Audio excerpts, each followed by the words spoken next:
En este momento, según yo tengo entendido, apenas, creo que entre un 25 y un 30% de los recursos que ha aprobado el BID han sido colocados por la banca. Lo demás está sin colocar. Y entonces aquí es la pregunta, bueno, ¿y qué es lo que pasa? ¿Por qué?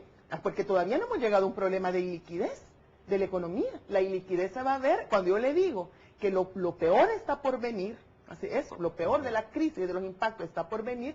Estamos hablando de que puede haber un problema de iliquidez de la economía, es decir, que esta economía dolarizada no pueda haber dólares suficientes para que puedan desarrollarse, digamos, las actividades normalmente. Ahora, los más optimistas que usted mencionaba en las dos categorías de economistas hablan de que basándose en las cifras de liquidez del sistema bancario que llega a un 36% y que son cerca de 4.500 millones de dólares, entonces ¿por qué enfrentar una iliquidez?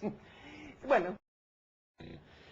Estos elementos externos, Citigroup, hablamos como ejemplo de lo que pasa en Estados Unidos y algunas de las medidas del presidente Obama, que son medidas que incluso están rayando contra la lógica económica de todos los tiempos, es decir, es algo nuevo. Dentro de eso, el Estado o el gobierno de Estados Unidos es propietario del 40% de un banco. Todavía no lo es, pero se espera que en el transcurso de las próximas semanas el gobierno de Estados Unidos sea propietario del 40% de las acciones de Citigroup.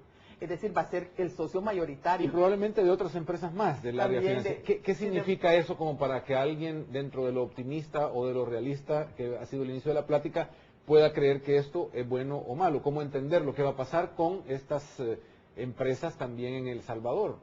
Bueno, mire, yo creo que hay que también diferenciar pues lo que está sucediendo en Citigroup, en Banco de América y otros bancos norteamericanos, en los cuales pues sí, el gobierno ha tenido que entrar a rescatarlos por, digamos, el manejo irresponsable que tuvieron de sus carteras, de sus inversiones, por haber escondido información, por haberle dicho a sus clientes y a sus accionistas que todo iba bien, que no había nada de qué preocuparse. Bueno, y ahora que ya se están haciendo, nada menos ya esta semana comienzan en Estados Unidos a hacer lo que se llaman las pruebas de tensión o pruebas de estrés de los bancos para determinar realmente cómo están esos bancos.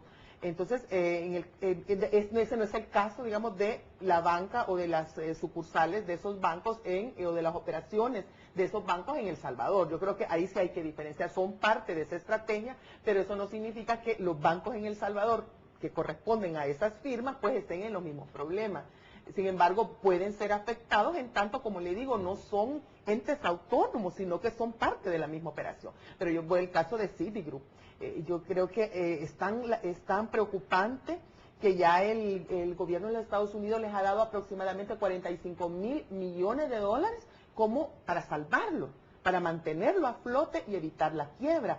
Estos 45.000 millones de dólares son aproximadamente o equivalen al valor del 30% de los activos de Citigroup.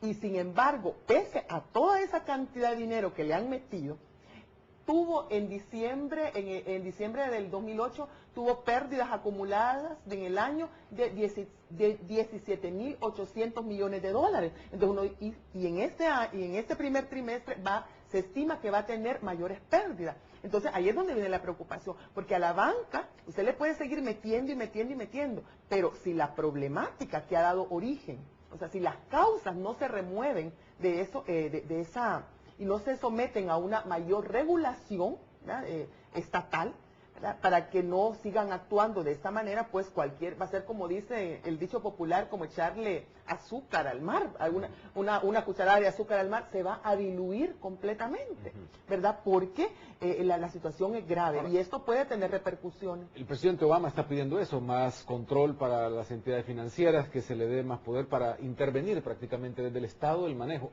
Ahora, en nuestro país, ¿eso funciona? ¿Es esa la visión con la que debemos ver también la posibilidad del impacto? No, es que aquí, yo aquí quiero ser muy clara.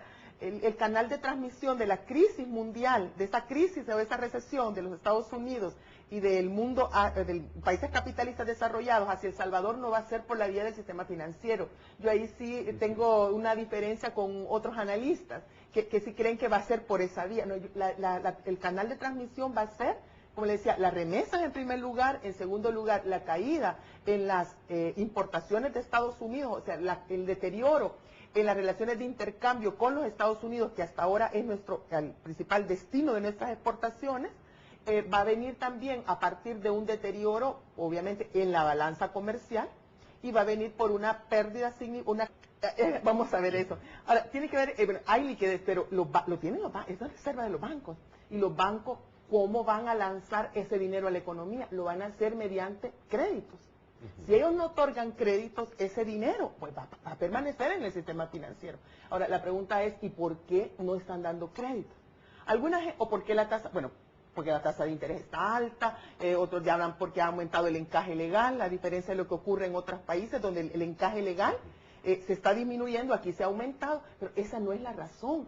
Los bancos, como ya lo dijo el presidente de Avanza y lo ha dicho claramente, yo no sé cómo es que tenemos que entender lo que tiene que hacer para que entendamos claramente el mensaje que nos está mandando, es que no está aumentando el crédito y se está restringiendo el crédito por un problema de percepción de riesgo. La banca, los banqueros, cuando definen a quién dan o no dan crédito, tiene que ver con si perciben que les van a pagar o no les van a pagar.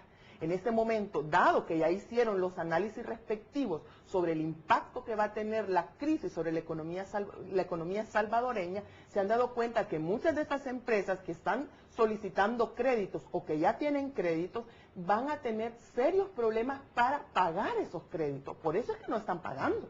O sea, es una cuestión de no es que, o como dice también un exfuncionario de estos analistas de ahora, que son analistas, transformados en analistas, que dicen, no, esperemos que solo pasen las elecciones y ya van a ver que la tasa de interés va a bajar y que el crédito va a circular. Eso es una irresponsabilidad, ya lo voy a decir de esa manera, eso no es cierto. O sea, eso lo que está haciendo que no se coloque crédito en las empresas o más crédito en algunas cuestiones de consumo, se esté restringiendo el crédito para consumo, es un problema de percepción de riesgo. Ahí vale ese dato que se publica hoy sobre los créditos morosos o el crédito de riesgo que ha empezado a trasladarse de categorías. Mire, la cartera morosa a diciembre del 2008, según los últimos datos que yo tengo, era 2.9% de la cartera. Eso no es una cifra alarmante, pero se está acercando a lo que se considera que es el nivel como adecuado, que es el 3% de la cartera. Por ahora están cambiando de categoría. Sí, entonces ahora, primero que se aumentó la mora, ¿verdad? Y eso se ve que eso no había ocurrido en los años anteriores, eso es una primera señal. Y la otra señal es que los bancos, a partir del análisis y el seguimiento que hacen de la recuperación, es decir, de los pagos de sus clientes, que son empresas, pero que también son familias, ¿verdad?, particulares, entonces están viendo de que están enfrentando problemas para cancelar los créditos. Solo piense por un momento una persona, una familia que se endeudó, ¿verdad?, y te puso como garantía que las remesas que recibía del exterior. Y de pronto las remesas ahora le han disminuido un 25% o un 50%. Hay diferentes categorías. O la gente o sus parientes más bien ya regresaron de los Estados Unidos y andan buscando trabajo aquí. Entonces, esa fuente que les permitía pagar ese crédito, mantener ese crédito, pues ha desaparecido. Y entonces eso es el análisis que hacen los bancos. Es un problema de riesgo, pero no por las elecciones, no es por la cuestión política o porque si el Frente gana o Arena gana, o porque no tiene nada que ver con eso. Simplemente es ver el riesgo de cara a los efectos. Y ese dinero puede indefinidamente pasar guardado. Permanecer ahí. O bien la banca la puede hacer, ojalá que no lo haga eso, ¿verdad? Pueden empezar a invertir en instrumentos financieros en el exterior. Pueden empezar recuerden que son bancas transnacionales.